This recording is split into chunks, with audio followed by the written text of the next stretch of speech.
რა გეგმები აქვთ ღვინის კომპანიებს რთველთან დაკავშირებით და რა რაოდენობის ყურძნის ჩაბარებას აპირებენ საწარმოები. ბადაგონის გენერალური დირექტორი TV3-მთან აცხადებს, რომ წელს სავარაუდოდ გლეხებისგან 3500 ტონა ყურძენს იყიდიან. მისი თქმით, ეს მაჩვენებელი გასული წლების მაჩვენებლებზე დაახლოებით 30%-ით მეტია, რაც სახელმწიფოს მხრიდან სექტორის ხელშეწყობითაა განპირობებული. 3500 ტონა ყურძნის ყიდვას გეგმავს თელავის ღვინის მარანიც. კომპანიის წარმომადგენლის თქმით, ახალი ხელისუფლების პირობებში ბაზარი გათავისუფლდა და საწარმოებს საბაზრო ფასად შეუძლიათ ყურძნის შესყიდვა. მისივე თქმით, უკვე გაიმართა შეხვედრა სოფლის მეურნეობისა და ღვინის ეროვნული სააგენტოს წარმომადგენლებთან და მხარეებმა რთველის წინ ინიციატივები განიხილეს. თელიანი ველის გენერალური დირექტორი შოთა ხობელიაკი აღნიშნავს, რომ კომპანია წელს 3000-ზე მეტი ტონა ყურძნის ჩაბარებას გეგმავს. მისი თქმით, კომპანიის წარმოების გაზრდა ზოგადად საერთაშორისო ბაზარზე თელიანი ველის პროდუქციაზე გაზრდილ მოთხოვნას უკავშირდება. გასულ წელთან შედარებით წარმოება გაზრდილია, იმიტომ რომ გაზრდილია მოთხოვნა ჩაღვინოზე, აუცილებლად ახალი ბაზრები და ამიტომაც წელს ვაპირებთ საკუთარ 3000 ტონა,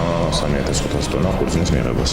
ღვინის ეროვნულ სააგენტოში კი აცხადებენ, რომ ამჟამად რთველისთვის მოსამზადებელი სამუშაოები მიმდინარეობს და ღვინის კომპანიების წარმომადგენლებთან კონსულტაციები იმართება. სააგენტოში აღნიშნავენ, რომ სახელმწიფოს მხრიდან მეწარმეების ხელშეწყობა აქტიურად ხორციელდება.